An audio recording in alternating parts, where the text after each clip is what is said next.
You know, it's almost like your birthday with a package from China, so let's go.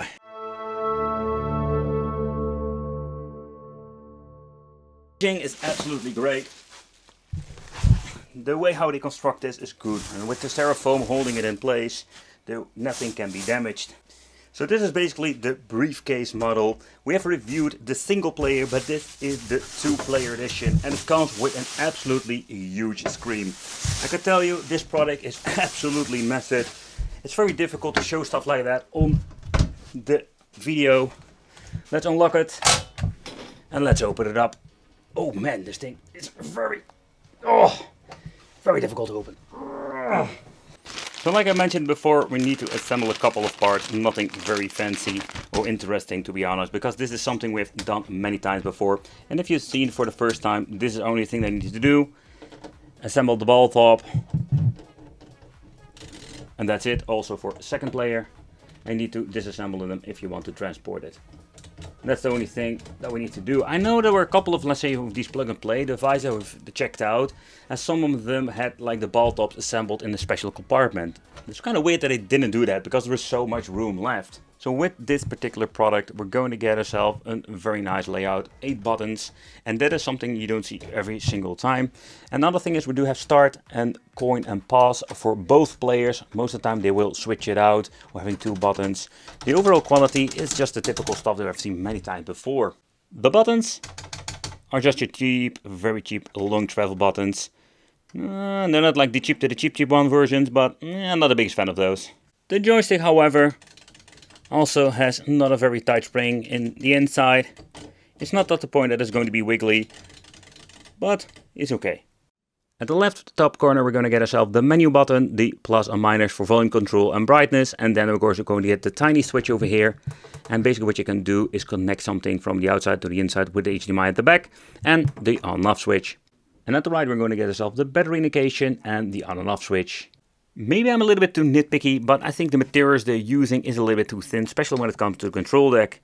You can just press it over here, and you can see it all go wibbly wibbly. And that is, I was thinking they can rather use thicker materials, so it gives them more like a sturdy feel.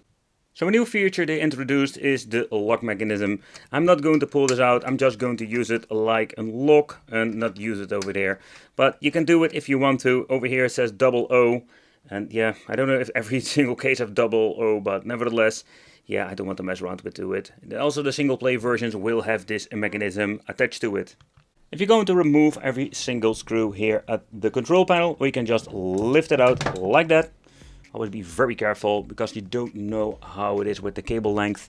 There are no sharp edges over here, but what you can see is that we can replace all the components if you want to.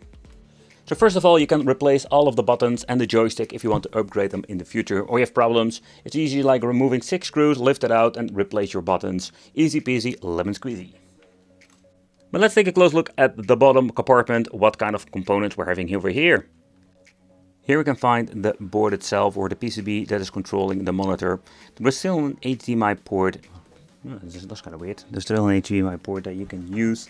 So this thing has an input for 2 HDMI ports. One of them goes all the way back here. I already mentioned before we have the switch for TV game that we can be switched between the internal resolution or the internal board. That this has been connected to the Pandora's box, and this is going to be input. So basically you can switch and connect your Nintendo Switch, for example. And with the Pandora's box you can use the USB if you want to. In this case you can just use this thing actually like a game controller mat and display. So one of the things I always love to check out is like how is it with the Pandora's box, in this case the Games 3D. So when you're looking at this Games 3D model, they do have the one with the active cooling. So over here this can be replaced fairly easy if you want to place it on a main board. This is just universal with every Pandora's box. I really love the system. You can just plug it in, yeah, wicked, plug it in. And that's one of the ways to go to. So far I can see they didn't do some weird conversions that I've seen with previous Pandora's boxes portables. So what you're going to get over here, there is this white cable over there which you can see at the back. That's the one that gives a signal internally from the Pandora's box to the PCB that connects with the monitor itself. But you need to find, let's say, another main board that has the similar connection. And I can tell you sometimes it can be a challenge.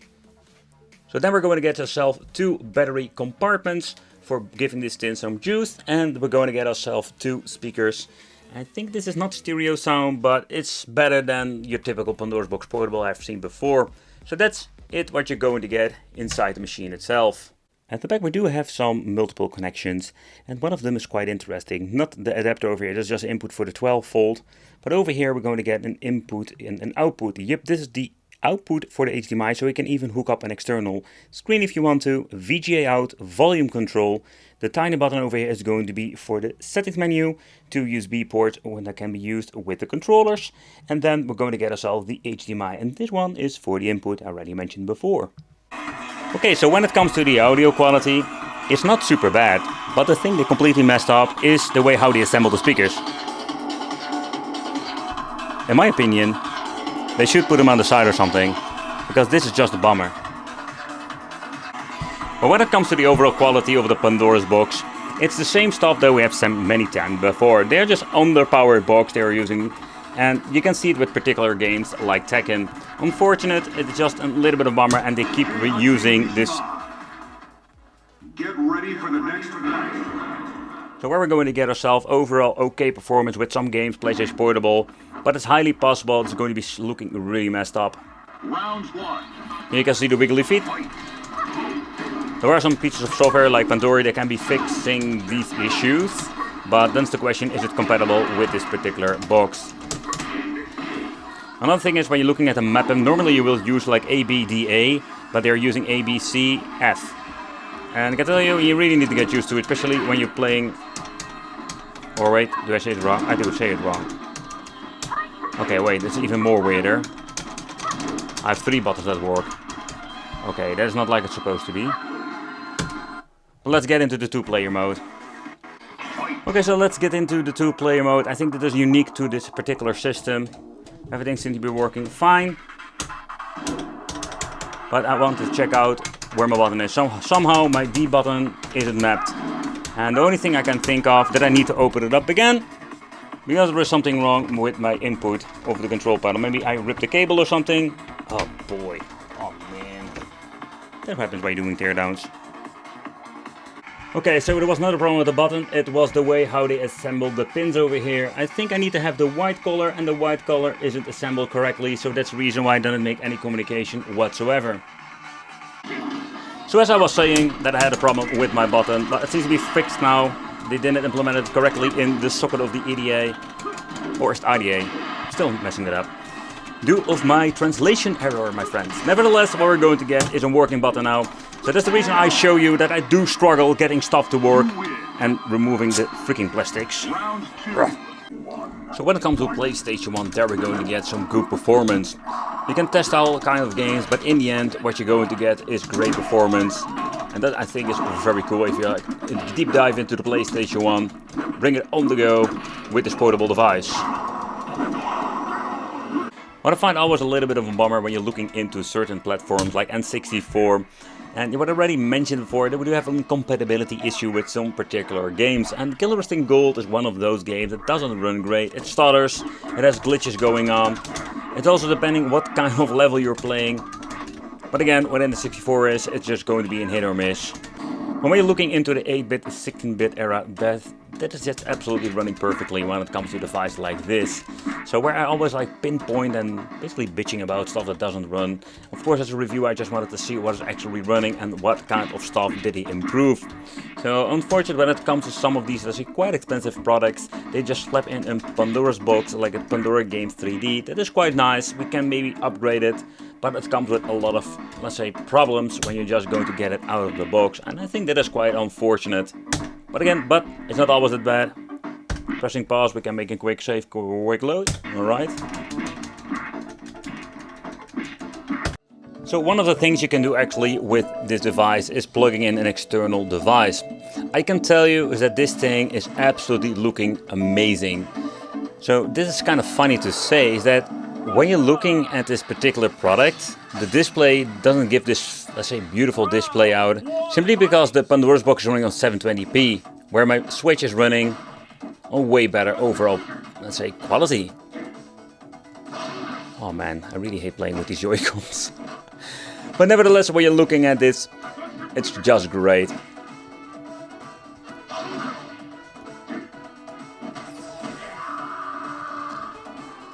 So you can use this device actually like the device that it is with a Pandora's box, or use an external device. Connecting it through USB, it's going to be absolutely, I'm just a pain in the ass. Because I've been messing with it, but I couldn't get this Pandora's box set up on my Switch itself. Even with Pro mode, I think it's Pro controller enabled. In all of the years I'm doing reviews, the products are getting better. There is always something to complain, I'm just going to be honest with you. But when you're looking at this particular model, this is maybe one of my favorite products to bring with me. Because you can just open it up super easy and have just a 2-player arcade machine ready. A very positive thing is the display. When you're looking at it, when connecting my Switch on this, man, the crisp and clear IPS panel comes to life. Where with the Pandora's box they're using 720p resolution through VGA. And that's a little bit of a bummer in my opinion. I mentioned before, when you're looking at the thickness of the panel, not a big fan of this. But beside that, everything is quite nice when it comes to the joystick and the button, or at least it's playable. Especially when you're looking at the joystick, they're quite nice. Compatibility with different external devices, yeah, that is a little bit of an issue. How cool would it be if you can plug in your Switch, plug in a USB cable and just actually plug and play, just play these games. This beast contains even freaking 2 battery, let's say compartments, 6 in total you can bring with you. And what you need to get is your 18650 batteries. I don't have enough, that's the reason why I did it, like show you. I only have 3 of them or 4, something like that. But that's absolutely cool. If you're going to get yourself good quality ones with a lot of amps, if you combine 6 of them, oh boy, you do have a couple of hours to play on the go. But you should consider for yourself, is this the product you are searching for? It's pretty damn cool, it has a lot of cool features, but also a lot of downsides. Thank you all for watching, let me know in the comments if you have any questions, and it would be great to see you in the next video.